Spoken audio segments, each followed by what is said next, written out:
Newton Taylor Babb. I'm the head men's lacrosse coach at Greater Atlanta Christian School. I also coach outside linebackers for the football team. For us, we have a few different awards. We do an offensive and defensive chef of the week, kind of cooking up offensive and defensive players. I think it's intrinsic motivation for the guys to create a positive, competitive culture within our program.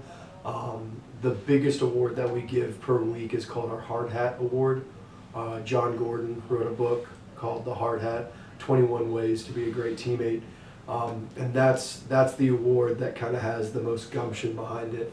We really want our guys to show up first, leave last, kind of create better men. We really want that award to separate them, where the offensive and defensive awards are great and they help win games. But I really like to promote to my guys and my team that there's a bigger reward to playing sports, of creating communication, creating teamwork, creating chemistry, because those young men hopefully go professional in their sport, but they'll also go be professionals in other avenues, or be great husbands, be great brothers. So the Hard Hat Award is something that we like to use to intrinsically motivate our guys just to do better, be better citizens, be better human beings. And every Monday we meet, just kind of after my coaches' meetings on Sundays, of how the week went, kind of with lacrosse, anywhere from 2 to 3 games a week. So we'll accumulate points and basically take a weekly analysis of who's working the hardest. That's for the Hard Hat Award. We also account grades into that. I do grade checks every 4 to 5 weeks.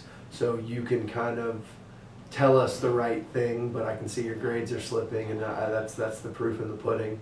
But we do a big presentation every Monday, just in front of the whole team, because I think it's appropriate for them to receive public acknowledgement. I want other guys to recognize and kind of feel that little bit of a limelight. I want them to hear from me, this coaching staff, and their other teammates, just how much they're appreciated and they're valued. And I really like to emphasize that every piece matters.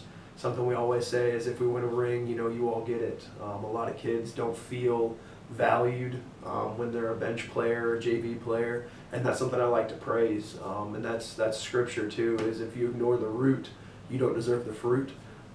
So really empowering every guy, the individual, and I think that's where you can highlight with awards, is it's individualized. There are team awards, but we like to have weekly individual awards so the guys know that every piece of the puzzle matters. Ironically enough, and I still have it in my classroom, and there's a little bit of a funny story, but there's reality to it. When I won academic all-conference, played Division III lacrosse up in North Carolina at Greensboro College, and I was doing my student teaching my senior year, so actually balancing being a full-time student athlete, but also Monday through Thursday going in and teaching 2 to 3 classes at a local high school. It was a challenge. It was tough to get my assignments in. A lot of late nights, whether it was through studying or just the travel schedule of us having away games in the airport or on the bus. But I pulled out a 4.0 GPA my senior year. Now, the funny story to that is it was a pass or fail class. So if you passed, you got an A. If you failed, you got a 0. So that is the little asterisk by it. I definitely worked my tail off. I don't want to say it was an easy class, but passing it, getting a 4.0, making the president's list, the dean's list my senior year, was a big accomplishment. And then to be recognized in front of the entire student body, hey, here are scholar athletes, these people work really hard. I also made all conference as a defender that year, as a second team all defender for our conference, so that was unique to be recognized for my athleticism, but then also to be recognized for my academic achievements. So the first thing that comes to mind for me, and I'm going to steal this from Tim Hardy, my athletic director: you're not as bad as you think you are, and you're not as good as you think you are. So just because you win, don't let that be your apex. Keep pushing harder. I love reading books from Tony Dungy or Kobe Bryant.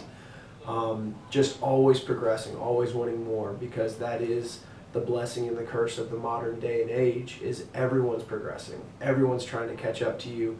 If you set the bar, someone's chasing your bar, but who's chasing you? It's just the person in the mirror. You've got to continuously wake up and say, hey, did I get better or worse yesterday? And sometimes there's bad days, sometimes there's setbacks. I remember when I tore my ACL my sophomore year of college. I was just distraught. Freshman year, didn't play a lot. I was a really good kid coming out of high school, but then I was on a team full of phenomenal athletes going into college, and I was frustrated by that, but I used it as motivation to push myself. Worked really hard, tore my ACL my sophomore year, and that was just a massive setback. Kind of God's plan for me. It humbled me, made me continue to work a little bit harder and just take more calculated risks, just be smarter with my body. But I really want kids to recognize, just because you're given a hurdle, a speed bump, or an outcome that you weren't anticipating or expecting, it's something that you can overcome. It's something that is meant to mold you, build you, whether it gives you mental toughness, physical strength. Every challenge that's put in front of you is I don't want to say avoidable, but every challenge that's put in front of you is meant for you to overcome. Even if that's taking a step back and going around the challenge. I'm not saying you've got to run through all the challenges or you've got to climb them to the highest peak, but I do want kids to know that adversity is good for the soul. I do believe, as a math teacher, there's growth in struggle. I love seeing some of my kids get frustrated of, I don't understand this in 12 seconds. Well, it took me 9 minutes to write the problem, so let's put in some more time and more effort. So for those kids that are either getting instant success in their sports, they're just athletically gifted, hold on to it, live on that. It's a great feeling, but the best is yet to come. Keep working harder. Keep continuing to set the bar for yourself. And I think that's tough for kids these days, is they get to the top and a lot of people give them praise and then they don't continue to push themselves. So continue to strive to be greater. What made you choose the no jersey frame? For us, I wanted something specific and special for our guys. That is something that we chose not to do at GAC, is to have the name on the player's back. We don't want the team, while they're playing, to be individualized or recognized. But flipping it to their senior year, I do want them to have individual recognition. So it's something that they can take to them with college or put it in their house, just to put a stamp on their market history at GAC. I loved the design about it. I thought it was unique and special. Might edit this out, but the biggest reason is I had 13 seniors one year and I couldn't afford the full jersey. But I think it's worked out. It's kind of been a good staple. A lot of guys look forward to it. I just picked up ours today and getting ready to go hand it out to my seniors that are still in town. But I think it's a great piece for them to just hold on to. They loved it. It kind of worked out. I unfortunately ordered them too late last year.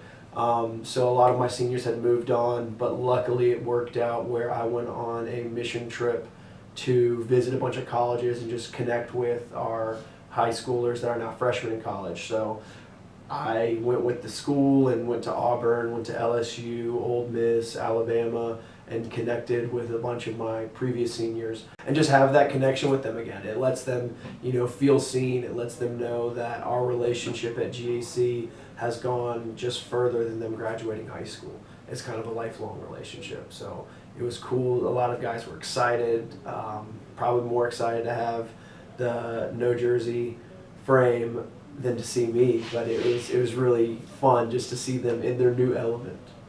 100% did. They sent me some pictures of, this is where it's going. A few of them put them in the kitchen of their dormitory. Some put them in their bedroom, and a few put them in a trophy room at their house. So it was neat. For high school kids watching this, I think the best piece of advice I could give you is always strive for more, but do it with integrity. It's better to lose doing things the right way than to win doing things the wrong way.